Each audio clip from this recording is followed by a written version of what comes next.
Wing it anyway. What's going on, people? Welcome back to AFTV. Another live. Myself and Curtis, we're back. We haven't last week. Robbie took over the reins still, and it done well. We spoke about the stadium. It was a good live. He was gassed about the live because I think he just thinks man was on there in it, so it was a good one. That's what Robbie was saying. He was like, it's good. Got a good engagement, and that's a big up everyone that joined us last week. But Curtis is back, and Curtis will be back as well. And we're going to be making this show quite regular. It's every Tuesday, but we're going to make it a bigger thing. Players Lounge will be coming. That's the name of the show. In person as well. There'll be some special guests, special surprises.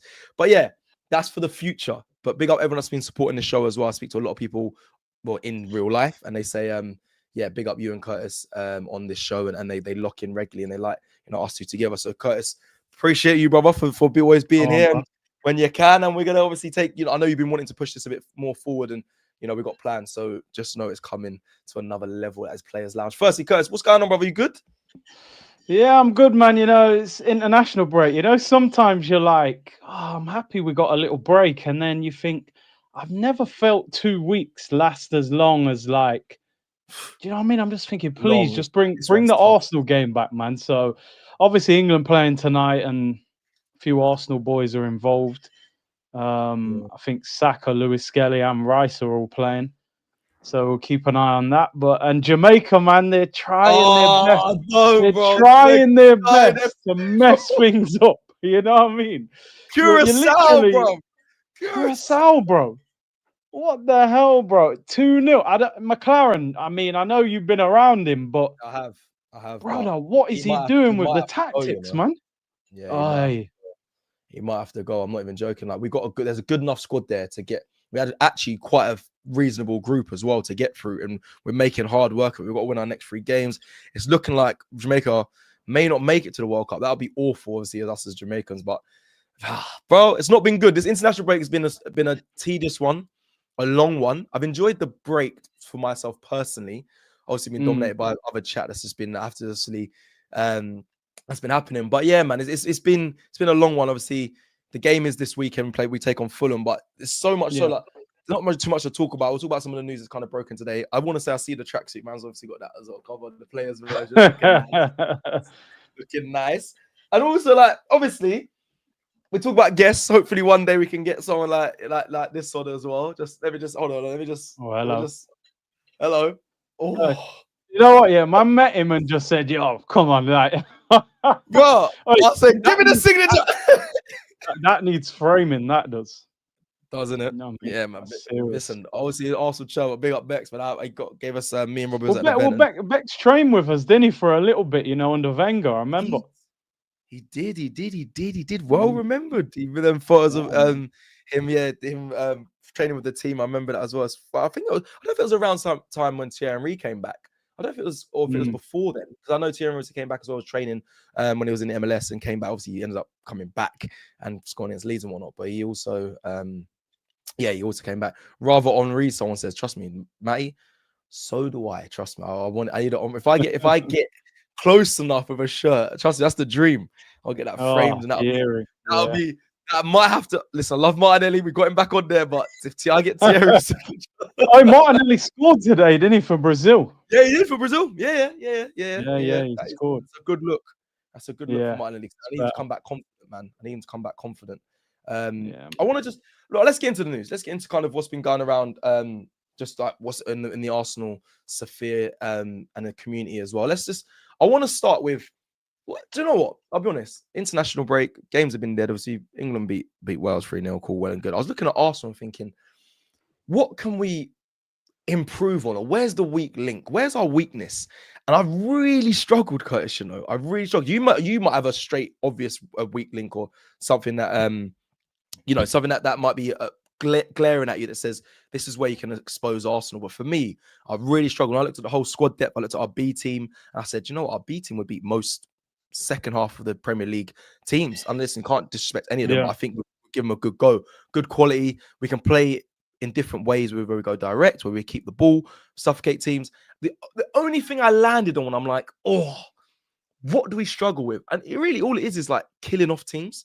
So I don't know if it's a mindset thing. I don't know if it's like the ability to just keep going and trying to score more goals. I just think football at the moment as well is not that level either, or that we're not in that phase of like teams getting absolutely slapped. So that was one thing I was just thinking. Arsenal haven't got that killer instinct, and I've been looking for it for a while. I feel like we go to 2-0 or 1-0 up, and then we see out the game, and we get a late goal at the end. Been a lot of 2-0. So that was one thing I hope to see when we come back, which is obviously this weekend from the international break. Arteta's got the boys and saying, bro, like, people, boys, we need you to just keep their foot on the neck. Like, we've got the quality, we've got enough squad, and to really have a killer instinct really is your rotation, really, innit? Like, you put your first 11 out there, might get ahead, but then you say, you know, when a manager say, we've got a strong bench, players raring to come off the bench that can, you know, there's not going to be a drop in quality. And if I'm honest, we have that at Arsenal. So, like, really, when someone comes off, basically getting a straight substitute, and the other team should be getting more tired. So, really, we should be killing off teams, I think, more than just the 2-0s, the 1-0s. But I don't know, maybe I'm being a bit, as an Arsenal fan, more overzealous, but that's how I feel. Yeah, I think if you look at our attack, I think if you look at Saka's obviously come back from injury and finding his feet, scored a great goal for England. Martinelli's had an indifferent start, so has Trossard. Eze's kind of settling in, and Gyökeres hasn't peaked for me. So I still think our whole front line can actually go to another level where you're thinking, I think we can score more goals, because like we were saying, like, I've never seen Pep take off a striker and play with no striker at the Emirates. So even the way Liverpool played against us, when you look back here, they were quite reserved in that game. Yeah. So I think now Arteta's got to go, right, we've got this amazing back four and goalkeeper, and people know how hard it is to score against us. But I think teams are fearful of Arsenal's attack. And I think we need to kind of play on that a little bit more and say, you know what, we can finish games off earlier rather than going into the last 10 minutes and nicking a second. You can finish games off earlier and making life easier for yourself. So I think, you know, everyone's hoping that Man City game was sort of a turning point for Arteta, and we saw against Newcastle, for example, a much more attacking performance. So I think that's the exciting thing. I don't think we've even kicked fully into gear yet in terms of the attack. So yeah, I think it's a case of... I'm with you. It's a case of what? Go on. It's a case of just like, maybe, listen, you know what it's like as an attacking player. Like, sometimes you just need chemistry, and you know, we've gone from a Havertz Marino up front to a Gyökeres, a totally different profile. You know, maybe Eze on the left, or in the 10, we're obviously going to talk about Odegaard's injury. So yeah. I think with Arsenal, we've got to maybe score goals in different ways now, because I think a lot of teams will come to the Emirates and just say low block. I think when a team low blocks, you've got to find multiple different ways of scoring, whether that's a long shot, a ball over the top, a low cross, a high cross, whatever. I think we've got to maybe, you know, that's why I like the Zubomendi goal so much against Forest, because you don't see Arsenal shoot from outside the box that often. You know what I mean? I think that just won player of the goal of the month. So one goal of the month in the Premier League. So yeah, just more variety and a bit more freedom. You know, you see that Saka goal for England. Just want to see, you know, a bit more of that. And Eze, and we're going to talk obviously about how we replace Odegaard moving forward. Yeah, 100%, and we'll get into. I think it's a perfect segue. I think just for everyone that's watching now, obviously this is a community live. This one for this Tuesday, like I said, it's international break. It has been a bit slow. International break. England are playing actually in about 35 minutes, so we will be finishing at about bang on quarter two, unless the conversation takes us over, which it tends to do. But yeah, stay with us. And of course, like you mentioned there, obviously we'll talk about the options, because there can be more going forward. And, you know, there's a comment here from Fubar Walking says, I don't know, Curtis. I think other teams are more concerned about our defense. Attacking wise, they are more aware our set piece play. Like, I don't really want to be a team that's just like known for set piece. Yeah, I honestly, I don't want to be that. And we shouldn't be that. We have enough quality. Yes, we do get over the line when it comes to corners and crosses, but we actually have a lot of quality in there. And this team can play.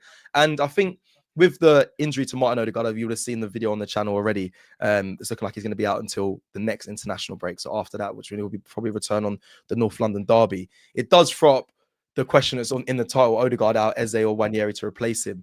This is going to be interesting.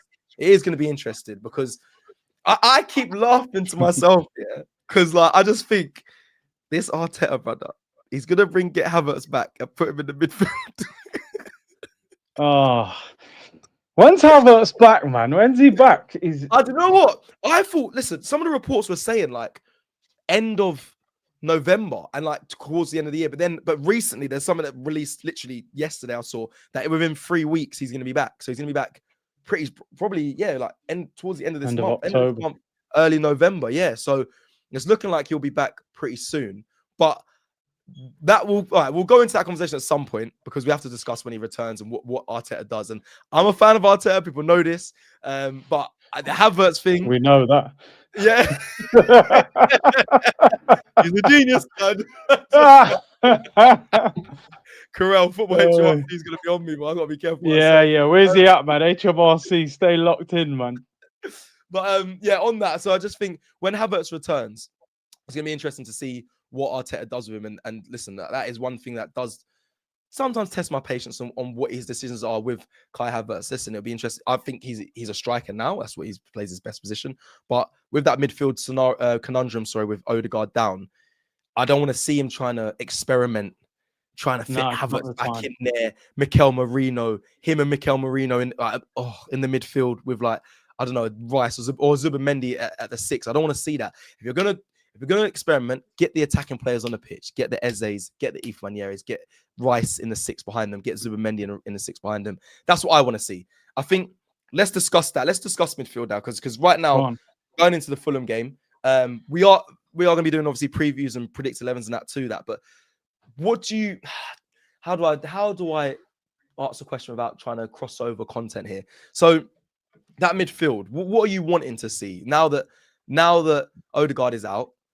What is the strongest conversation we can have is what do you want to see? Do you want to see either Eze in there or Nwaneri in there or both or Max Dowman? Where are you at? And the chat as well. I'd love to know. Go on. I mean, listen, I've always said I'd love to see a midfield of Nwaneri and Eze and Rice, but I think for this game, with it being away from home, I think probably Eze, in the 10. Zubimendi's a player that he wants into the team. He's settled in well. I don't think Fulham away, this run of games until the next international break is kind of the run of games that I think will tell us so much about where we're at. Because you look over the last couple of seasons, it's not the Tottenhams and Chelsea or whatever those games. It's your Fulhams, your Bournemouths, your Brightons where we've gone and dropped points. So I think for a game like this, he will go with Zubimendi was brilliant when he came on in the last game for Odegaard as well. So I think Zubimendi and Rice, and I think Eze in that 10 role. Listen, I'm a massive fan of Nwaneri. If we was at home, maybe I would think maybe play a bit more on the front foot, but you got to respect Craven Cottage can be a tough place, and we've got ex-players that will want to prove a point. Your Smith Rose, your Wobys, your Lenos. So I think you go Rice, Zubimendi, Eze, and probably Saka, Martinelli, and Gyökeres as the front 3. Yeah, I just think you've got to manage a game like this. It'll be a tough game Saturday evening. Like I said, I would love to play Nwaneri, but I think Eze hasn't started tonight for England either, so he'll be fresh for the weekend. And very good spot. Yeah. So I'd go with that. I'd go with Eze in that 10. See, what Cecil wants to see is a Rice, Eze, and then Nwaneri. It's not going to happen. Yeah. It's way too. It's too exposing. It's too much of a change. But I'd love to see that. I think he will go with what you mentioned. I think he'll go Zubimendi, Rice, and Eze in there. And I think that's still good technical, very technical by the way. Midfield 3. That's a midfield 3 that can really get it moving and can hurt Fulham. It's very interesting. I mean, AMS or Arman or AMSN says, yes, Curtis. Yes, 100 Curtis. I worry about these games like Fulham, which has cost us in title in the previous seasons. It's very true. Obviously, I remember it was actually near Christmas, actually playing Fulham away and losing to them. I think it was Boxing Day, actually. Same with Brighton as well. It always seems like it's those sort of, like you mentioned before, and all that. It's interesting. For me, I looked at those fixtures coming up for the next international break, Curtis. I looked at the next couple and obviously in there, like you mentioned, we got the Fulhams in there. There's Fulham's in there. Sorry, Burnley's in there. Burnley away. There's a Crystal Palace in there. Sunderland away as well before the next international break. What I'm really focusing in on, is actually Victor Gyökeres, because I need him to score. It's gonna sound. I don't know if it is even hard. I need 3 goals basically before the next international break in the league. So that is a lot. I mean, I've been a striker. 3 goals. He's scored 3 goals already for this one. The next international break, another 3 goals puts him on 6. And I don't want to put him under too much pressure, but I just think with the return of Havertz and that, I kind of want him to kind of kick on to have no question that he is our main striker. I don't really want to be looking at other options in that 9 position. I want him to be the main striker, playing most of the minutes, and then coming off maybe 60, 70 minutes to get a rest, and then bringing on a likes of Havertz. But for me, I think he's under a small bit of pressure. For me, I don't want to push that on it. I am looking at him saying, brother, I need you to show me something. And these teams, like you mentioned, they're not the Cities, they're not the Liverpools, but they are favourable teams. However, they do sometimes throw up question marks for when it comes to Arsenal Football Club. However, I think we bought Victor Gyökeres for these games. We didn't buy him for 100%. Yeah, we can get it over the line in this suffocating style of football when it comes to the big teams. It's the littler teams. I need you to stat pad a little bit. It's easier said than done, but 3 goals, you might get 2 in one game. So to be fair, I'm not being too harsh. I think I'm being quite reasonable. 3 goals in the next Premier League games. We've got 1, 2, 3, 4. Okay, 3 and 4. Okay, it's quite tricky, but no, man. I still think that's reasonable. And do you know what, bro? Like, when I look at the games between the international break, Fulham away, Palace at home, Burnley away, Sunderland away, that we need to win every one of those games, all of them. Now, I know football doesn't always work like that, but when you're in a title race, I feel like Man City, when they were at their pomp, they win all 4 of them. Liverpool under Klopp, they knock them 4 over. Like, we know anything can happen. But you're right. Like, Gyökeres, we're massive fans of him. We were happy when we got him. He's had a very tough international break, by the way. I don't know if you've seen, Sweden have lost both games and they've sacked their manager today. And him and Isak didn't score in any of the games. They're bottom of the group. So I think, it's probably sorry, so I'll mention it. They did mention he's bottom at the moment. It's not good. So he's probably going to be relieved to come back to Arsenal. But yeah, you're right. These are the games. We signed Gyökeres to make sure we don't draw with Fulham, to make sure we don't drop points at home to Palace. So he's got to now kick into gear, because, like you said, when Havertz comes back, we know how much Arteta loves Havertz. He's not just going to let him sit there for 90 minutes. If he starts worrying and thinking, you know what, Gyökeres, he's not scoring, he ain't offering too much, he will revert back to type. So Gyökeres got to have that thing now of, right, I've got the next international break to get my goals, to let everyone know I'm the main man. Even though we think he's the main man, he's got to show that to the manager. And he's sort of had that settling in period now. The good thing about teams like Fulham is they do try and play a little bit. I don't think they're just going to low block at home. So I think we will get a little bit of space to, and even Palace next week are playing well. So yeah, I think you're right. It's a big run of games for Gyökeres now. I think you're spot on there. I think both those teams you mentioned, Fulham and Palace, they're deceiving, and they've caught us out before, caught us cold, because they will go for it, especially at home. Fulham give it to you. They don't sit back. They like the likes of, when Jimenez is there at home, or he's still there. When Jimenez is playing, like, they give it to you. They want to make him be physical. You're CONCACAF, brother. You know what I mean? I need to get some anecdotes from some players. I swear. I think when we get Players Lounge properly launched, people are going to see it. I want to get some anecdotes from some players talking about you, me. We'll get some bits and we'll add them onto, like, we'll do a voice note or something. We'll add it onto maybe our intro or something. But yeah, big up Jimenez, man. Good guy. Good guy. But yeah, man, I think Fulham, like I said, they can catch you blind. They can blindside you a little bit, because they actually got good players. They got good ball players. I think they go for it. I don't think they kind of like respect teams in a sense of, I'll sit back and let you have all the ball. They actually will go for it. Same with Crystal Palace. They're on form at the moment. They're a team that they're not gonna. Yeah, listen, they might concede possession because you actually might be the better team, but they will still fight, work hard, get the ball back, and then go for you. Like, they will go for it. They're not going to sit back and admit defeat. So for me, yeah, man, I think those are the teams that you got to be careful of. You got to be aware of. I'm going to read this super chat quickly from Nino. Nino Londres says, "Hi, legends. Big up, Nino. Quick question: what is the best option to get a ticket for the Spurs game? Lord, prices on seat pick are 500 euros. Is that too expensive? For me, I would say yes. For me, that is expensive. It's hard, man. It's not. It's a North London derby. It's what you would pay, and it's what are in your means. If I'm being honest, I think 500 euros. What's that? It's like 400. So yeah, to be fair, yeah, it's a North London derby ticket. I'm gonna let you know that retail price is around 35 pound for an away ticket for the people that obviously that get them, directly from either sports clubs or from the club and whatnot. So there's 35 pound is in obviously here in the UK, or it's like 30 pound actually, or 32. There's a cap. You can't obviously pay more than that if you're getting it direct. But yeah, they obviously resell for those sort of prices, which I still think are ridiculous. But I mean, big game. There's obviously a market and people wanting to get tickets to games, but just be careful. That's all I'm going to say. There's a lot of ticket touts out there. There's a lot of fake tickets. Just please be careful. It's a big game. There's going to be a lot of want for those tickets. So just be careful who you're trusting, who you're going by, and who you're buying from. There's also just a bit of news as well, because I know Curtis got some news about Mascara, but I've got one here as well.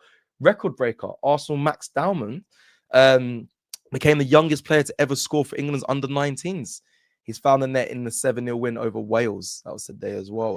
So big up Max Dowman, man. The kid is a joke. The kid is a joke. A baller, man. Proper baller. Alien. Proper. I've been screaming his name for a while. I've been wanting to see more of him, like every week. But I've got to be. Okay, everyone keeps telling me, relax, calm down, take time.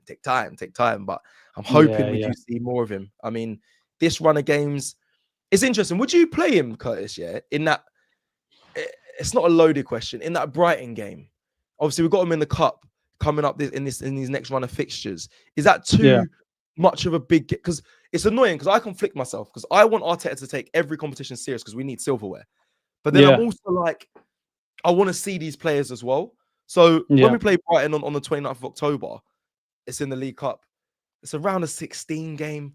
Do you want to see those sort of players, or do you still want him to go strong and just keep things serious? Like, we're here to win.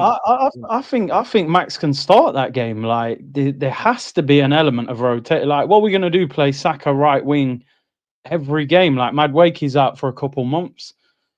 You've got to protect Saka. Saka's torn a hamstring and pulled the other hamstring. We can't be then throwing him in Carabao Cup round of 16 game. Surely the whole point of all of that transfer signings was that Saka can come out of those games. So yeah, Max, for me, I think you can still put a strong enough team around him that you can go, okay, we'll take a chance there and give him a game. And let's be real, when he's played, he doesn't look like, oh, we're carrying him through games. If anything, there's been games he's come on and elevated our performance. So yeah, man, you got to play. Remember Wenger used to put, kids, bro. He used to throw kids away in them games, man. Carabao.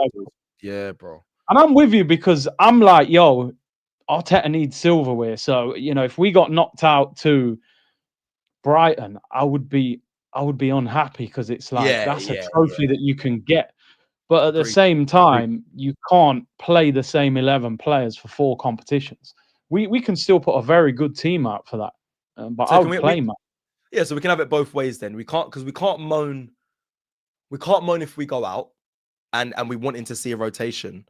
Well, no. My thing is, I want him to go strong, but I think he can still play his players. I don't think you can you won't disrespect Brighton by playing. I don't know. That's actually, because Brighton will go strong. You would imagine they will, yeah. Because depending on they got on the weekend, but they will go strong, because there's a trophy they probably believe they can win as well. But I don't think Max drops the level massively. Like you said, you can't wheel out Saka, which he probably will end up playing, but you can't wheel out Saka every week for every game, even though we do tend to see that. You want to see a Max in there. But yeah, man, I think you're right there. If we went out, I'd be fuming. So it's just like, I'm like, I want you to rotate, but I also want you to take it serious. But you can do that. Have a strong spine, Arteta. I think there's certain players that you can look at and go, okay, Timber's had a major injury before. You maybe bring him out. You maybe give Declan Rice a rest, give Saka. I think you can cherry pick 4 or 5 and say, give those guys a rest. But some of the players, I think you could say, you can play in that game. We have to we have to use the squad. We have to if we're gonna get through 4 competitions. 100%. And I was gonna ask you this question: when do you think we'll see this player? Neil Gunner 93 says Nkapia. When we want to see him as well. I think that is the game you again. It's tough, isn't it? Do you throw him in? Like you put a Saliba next to him, you feel a bit more confident. But they're just on reports quickly. I've got it here. Piero Nkapia could return for Arsenal against Fulham this weekend. So it's looking like he's back as well. He's obviously probably training this week as well with the team. So he's obviously come back from his injury. So will that be the first time we potentially see him? Will it be against Brighton in the League Cup? Would you be okay to that? I know we'll be doing obviously build up to that game, but I'm just trying to figure out when will we see these players, because the squad's so good. Every game is an important game. Every time I do previews or I sit with the panel or I sit in the office, everyone's like, we must win this game. We must win this game. I said, well, every week we're saying we must win. Of course, that's a given, but like that means there's no respite. So when will we see the players that like Pierre and Nkapia and Max Dowman? Will this be the sort of game for you, Curtis? Do you think it'll be in that League Cup? Was that again too much of a change too soon? No. I think you've got to play. I think people have to understand this guy is going to cost 45 million on the option. So it's like I'm actually quite excited to see him play. I mean, I'd only seen him a couple of times for Leverkusen. I'll be honest. I was doing the YouTube scouting as you do, but he looks fast. He looks aggressive. I wonder if he ends up maybe challenging to play at left back. He sort of played on the left quite a lot for Leverkusen as well. So if he's back this weekend, maybe you bring him off the bench in 1 or 2 games, and then you get him in for the Brighton game. These guys have to play. They have to play. They're experienced players. I think that's the game where Odegaard, Nkapia, and Nwaneri and Dowman, those guys, you got to give them game time, man. And maybe you keep some of the big hitters on the bench for that game in case things aren't working out, So yeah, man, I'm looking forward to seeing him play though. Looks aggressive. Let me do some community stuff. Let's read what some of the people are saying. Tyrone says, Cecil, where's the AFTV studio? I can't obviously disclose that information because I don't know. I said, Cecil, what's your PIN code to your bank card, bro? Just give me the exact address. I need to know the door color, everything. Please, just tell me. I can't, unfortunately, I can't give you that information, but I can say, how long have you and Curtis supported Arsenal? That's what Arsenal my whole life. I think, it's the only club. When I was growing up, I just wanted to be a footballer. I think the first proper club I locked into was obviously Arsenal through Thierry Henry. Obviously, people, when I was young, I had a bar lead. I spoke about the story many times. I had a young shaved head. I was tall, wore long socks because I don't like the cold. I used to actually wear long johns when I used to play mad thing with socks over the top. But that's just another story for another day. But I like to keep my socks long. I used to wear gloves at times. And then people would be like, oh, he's like a young Thierry Henry. And that's how I, researched who he was and fell in love with Arsenal and whatnot. But yeah, and also my family, I've got stepbrothers and that who were professional footballers. They all support Arsenal as well. So it was kind of just around me the whole time of me growing up. I had a few Man United friends that supported Man United. And yeah, I went to a Crawley Town game and a Crystal Palace game quite early on, but it was just like, because my friends supported them. But yeah, Arsenal was always my club. But yeah, Curtis, you support Arsenal, which I'm assuming the majority of your life. I rebelled against the family. I'll be honest, man. My dad's a Liverpool fan, Jamaican, and he loved John Barnes and all that. So he was Liverpool. But like from watching Match of the Day, I think Wrighty, to be honest, was the one that sort of drew me to Arsenal, man. The character, the gold tooth, him and Kevin Campbell dancing. And I always say Thierry he set us all up, man, because that's what that guy said. It's impossible to watch Henry and not love Arsenal. And before you knew it, you were like, I'm watching Shamak and Bentner, no disrespect. You know what I mean? Things sort of change very quick. And, you never... Just imagine 2004 winning the title Invincible. If someone said, yeah, you ain't going to see one for another 2 decades, you'd have said, yeah, right, we'll win it next year as well. I genuinely think when you apply for a job, you should put, I'm an Arsenal fan, because how to deal with some suffering, if you've been an Arsenal fan. But so we need the promised land to come back. Such a good point. I just think Thierry Henry and that era of football, how good we were, how dominant, how amazing, invincible, no one could touch us. To then 21 years of like that's kids being born, that's fam, there's people dying, that's a lot of that's going through a whole educational system, that's mature, like that whole period. There's it's mad. Big loads of technology changes. There's AI, bro. All this time, and man was brought into the Thierry and Wenger and that, and thinking, you know, Arsenal's run by Arsene Wenger. All have to be in part of this bus, have to be in this party, to then be like blood clot, bro. I'm waiting still. I'm waiting. So where are we going, yo, lads? We just need top 4. We need top 4.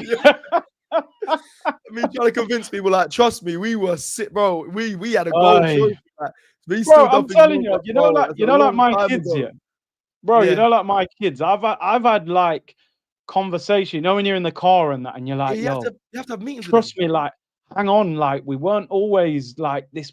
You know, like when your kids are younger, they go in school, they're going, yeah, man, all the kids support like Man City, and you know, they're laughing at me, and I'm going, trust me, like we'll get there eventually, or well, let's go Armory, I'll get you a tracksuit, like just please hang on in there, you know what I mean? So we lost a generation, bro. I'm telling you, of fans. Massively. I genuinely think like there was a generation of fans where you started to see like Chelsea fans I'm not saying there wasn't Chelsea fans, but you know, like the success was pulling fans towards other clubs, and you know, Wenger was like a genius, and also, you know, he also caused a lot of the downfall with his stubbornness. Massively. You know, but that's for another show. It's for another show, but it is weird. Like, I remember people saying what you were saying there, like a whole generation's going to be missed to support Arsenal. I always, because I'm an Arsenal fan, you don't really believe that's true, because you think, nah, man, we're that club, even though we haven't really got too much to show for it of late. But it feels like, I always felt like, no, that's BS. But then you're right. Like my nephews, one of them supports Arsenal, the other one that supports Man City, because that thing you just said is like he was going to school, and like he was trying to figure out what team he wanted to support, and Man City were just on top, and it's kind of glory hunting as well. But it's also like that's what happens though when your team's winning and successful. Like people latch onto them, like those moments. So it's annoying. I always have to sit him down when his team loses. Recently I've laughed at my nephew and he doesn't really like it, but like sometimes you have to do that. And my cousin, he's a Liverpool fan, like, and they've even them like, bro, they went 30 years without winning the Premier League. So I was like, exactly. He's gonna learn. I might be able to sway him to Arsenal, and then they started winning. I was like, oh, for flip's sake, man. So it's a shame. It is a big shame, but I just need Arsenal. That's why we need them. We got to win it, man. Can you imagine like how good it would feel? Because realistically, like I haven't seen Arsenal win a title as an adult, really. Like, you know what I mean? Like, I bet man was teenagers. Like, imagine in the social media generation. I'm telling you now, if Arsenal win the title, like let's say we win the league this year, we will be unbearable for years. Unbearable. Like Liverpool won the league, I'm not bothered. City won the treble, I swept it under the carpet. I don't know many Man City fans anyway. Who cares? We win that title, we are dining out on that for the foreseeable future, bro. Even if we don't win one for the next 5 years, remember 2026 though. I'll have AGT and that said, bro, we only won it the couple like last year. I said, bro, I don't care. Bro, we are the champion, bro. I will be so insufferable. You don't want to chat to me. Don't want to chat to me, bro. I'll be dining on it, bro. Carnival. Even funny that it kind of walks into this conversation I keep having with people about the World Cup. Like, does that take away from if Arsenal win the league? Like, does that take away from the celebrations? Do you think it being a World Cup year changes anything or not? No, bro. To me, that World Cup is like we're going on tour. Then you know what I mean? Because I'm trying. I'm celebrating the end of the season, going on holiday, and then I'm going to the World Cup. You know what I mean? We're going to watch more football. I might even be at the World Cup in an Arsenal shirt. Like, no, I was about to say that. I reckon that if we won the league, the stadiums will be filled with England fans in Arsenal tops, because we'll be there. The London will be there, 100%. Like. That's such a good point. That is such a good point, actually. If we won it, we'll just infiltrate the World Cup with Arsenal. Just take over, man. You know what I mean? That's why we need Jamaica there as well. I see Ghana qualified, Nigeria, I think, qualified today as well. Yeah, they beat Benin. They beat Benin. South Africa qualified. There's a lot of. I think Cape Verde have qualified. There's some different countries. Time ever. Whoa, yes. You're across a lot, bro. I'm telling you, I know you're CONCACAF and that, but I have to keep just. I gotta know what's going on, bro. I saw that on a quick little runaway. Their first one they've ever qualified Cape Verde. Fair, bro. Well, yeah, brother, knowledge is up there, man. No, respect. Bro, you know, because Jamaica are moving mad. I'm looking at the family tree, like, yo, am I from anywhere else? Like, yeah, gotta disown your roots. Yeah. Jamaica moving mad, but oh man. When I went Ghana with Robbie, I think listen. The slave got transported from there. I might say, bro, it must be some percentage Ghanaian, bro. I swear, I'm just holding to them, bro. Nigeria apparently in the playoffs. Apparently, they haven't qualified yet. They haven't qualified yet. Okay, fair. South Africa will be there. Blood fire, man. Jamaica, man, I need you lot, please. You can't have all these big up Cape Verde. I'm seeing these little places going through, man. Big them up, man. Bro, can you imagine? Yeah, Jamaica make the World Cup and Arsenal win the league. Like, come on, that's the pinnacle. I could cry, you know. The pinnacle, bro. 98 Robbie Earl and 2004 Invincible. You put that in the same. Nah.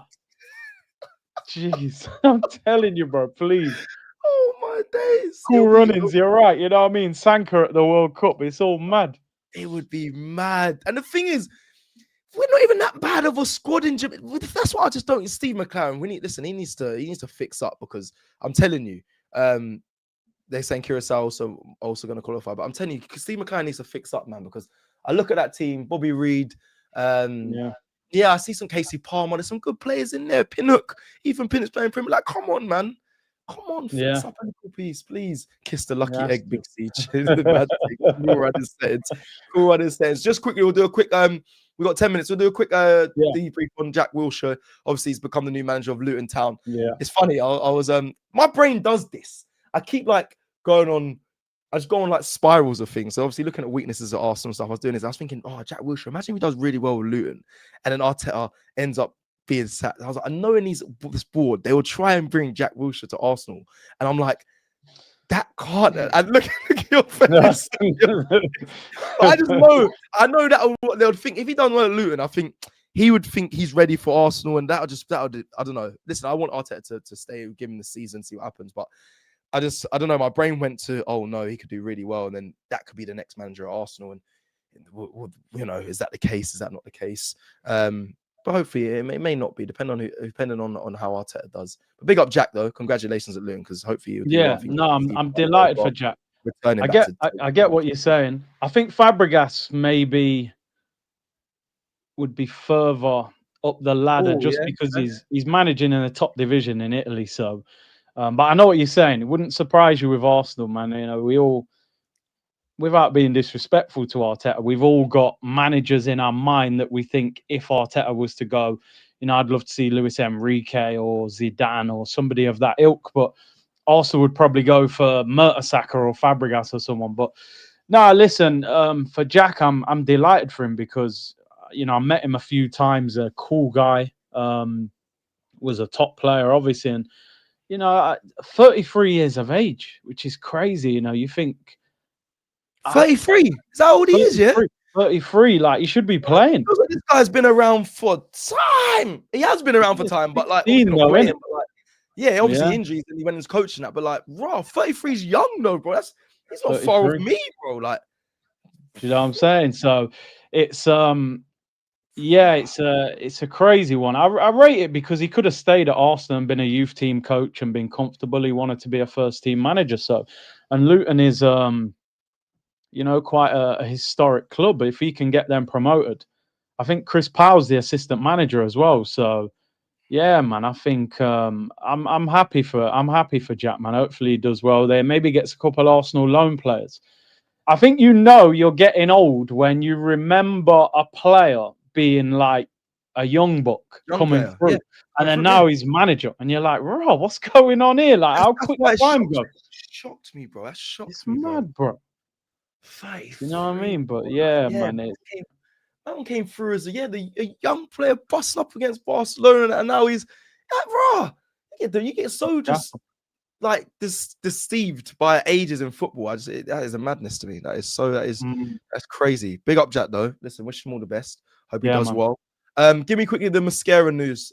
He might be looking to switch what his allegiance. So obviously Mascara plays for Spain under 21s. Yeah. Apparently he's been asked to play for Colombia with a guarantee of going to the World Cup. That changes things.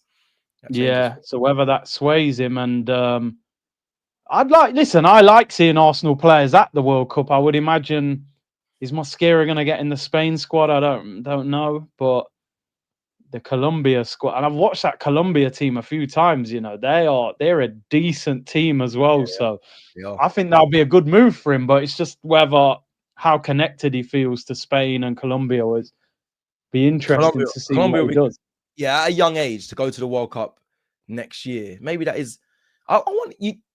Can you switch your allegiance and switch it back? I know obviously Rice did that. Well, when they switched from Ireland to England, but can you go to a World Cup and then switch back? No. If you play non-competitive, like a friendly, you can, because I think like Grealish and them man played for Ireland, didn't they? But they switched to England. But so if he plays in the World Cup, he can't. Yeah. Oh, that's a madness, because I think that would be a good move. Sorry, big up Craig David and big move. I think that's actually some good comparison. I can't lie. I'm going to see. I need to get to both of them and figure out how I can merge that for us. Listen, I got some plans. I like that. Big up Dom man. That's a good comparison still. Big Meech and Craig David is crazy. Big Meek, sorry. But yeah, so okay, interesting. Big up Mascara, man. I wonder who he chooses. I'll keep an eye on that. But I think that is, as a player, you really want to be fast tracked to the World Cup. I think some players, but it's funny because I speak to some of the English players that are Jamaican, and I'm saying Jamaica want you, and there's a big opportunity for you to go to the World Cup. But they were like, nah, man, we can wait out just to see if we can get this England call up late. I need a run of games. I mean, I've got a few people that have kind of turned down Jamaica, which is a bit of a shame. So yeah, man. But I suppose for Mascara, he's young. Spain is going to be tough to get, and even if he gets called up, it's getting the game time. So I suppose it'd be about to be interesting to see what he decides to do. We've got literally 3 minutes. Bukayo Saka, before we close, I want to save the Fulham preview for when we actually do the previews this week. But Bukayo Saka is looking like he is going to sign. They're still progressing with his contract and whether he's going to sign or not. Just a few words on him, because he scored that banger for England.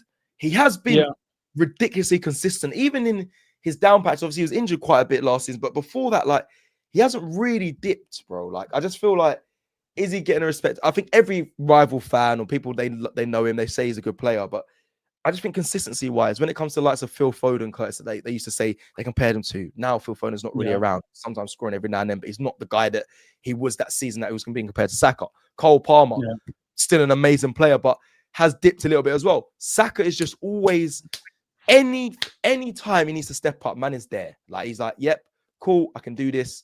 Of course, we need to get over the line and win stuff. Once we start winning stuff, I think there'll be no question about Saka. But for me, I just think big him up, give him the credit, give him the props, because he's always there pulling up trees, whether it's assists, goals, or whatnot, internationally and for his club. Bukayo Saka, Curtis, go on before we close off. Few words. Saka is a special player. I'm telling you now, he's one of them players that probably doesn't get fully appreciated until he's not in the team. But when you speak to people around, the staff and that, and they all talk about his mentality and his hunger and his determination. You look at the injuries he's overcome, and he's just, I think he's, like you said, everybody was compared to him. So it shows you that he was the benchmark. Oh, is he better than Saka? Is he better than Saka?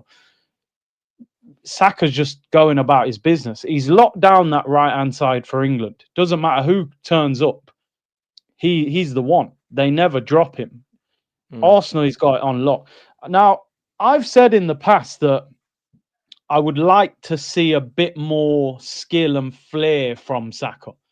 A little bit more individual brilliance at times in his game. But obviously it's the system and the coaching and all of that stuff. I'm old school. I like a bit of skill. But what he produces on a consistent basis, the work rate, the link-up play, the goals, the assists, football is a numbers game nowadays. That's the reality. I hear it even at academy level, what my son plays, strikers, they want you to have so many shots, so many goals. The wingers, take your fullback on, get this many crosses in. It is a numbers game. And I think Saka is very much a product of academy football in the 100%. way that he plays. It's very coached, very structured, but he's probably a coach's dream as well, which is why all the England managers love him, which is why, you know, Arteta and all the Arsenal fans love him. So I think he's a special, special player. And there aren't many really good right wingers in world football anymore. Probably Lamine, Salah, Elise, maybe Doué. It's probably 5 out there at the moment, and then Saka. So special player, deserves the new contract. I think really since Oba left the club, he's been the one that has taken Arsenal on his shoulders and consistently delivered. So again, for him, I would love to see him end up with a title in his hands at the end of the season. So yeah, massive year for him. Massive year, World Cup as well. So yeah, big year for him. That's a great point. That's a great point. We'll close on that. I just think, yeah, Saka in the running. I think being an academy product, that sort of style of player, the player that doesn't really lose the ball, can beat his man, can go inside, can go outside. The only thing you need now is just the numbers to back it up. He's done it before. I think last season he was on course for good numbers, but obviously the injury kind of hampered that. He's had an injury already this season, but I think you get a good run for Saka this season, which I'm sure he'll be in the team as much as he can be, and he's managed properly, has a good season, hopefully gets it over the line when it comes to the Premier League. We win a title and then goes to the World Cup and has a flying World Cup as well. Would be unbelievable. But Bukayo Saka, absolute star boy, deserves the title.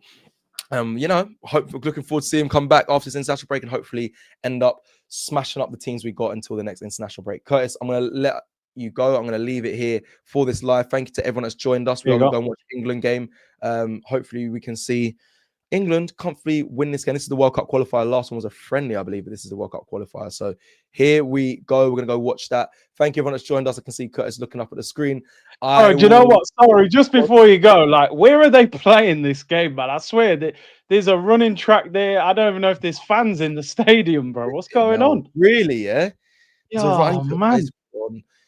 I hate the running track stadiums. Are mad. World Cup qualifier group. Where are they playing it? It's Latvia, isn't it? Latvia. Yeah, stadium in probably Riga. The national stadium or something. Well, it's Dugava Stadium. Yes. Okay. Oh my god, it looks, bro. There's like tree, bro. There's a running track. Yeah, I see trees in the background. There's not even a full circle of stadium. You know the training ground on FIFA where you practice your free kicks and that? It looks like that, bro. I swear down. What the hell? It looks like the Crystal Palace National bloody Olympic Stadium. Anyway. These are the kind of games, yeah. I just want Saka to 60, 70 minutes, get him off safely. That's all I want to see. 100%. Someone just quickly before we go, someone just asked, are you doing a live? You're not? Are you going to jump on it? All right. People, we're going to leave it there. Please like the video on your way out. We'll see you again soon. Take care. Big up. Love you all. Peace out. Bless.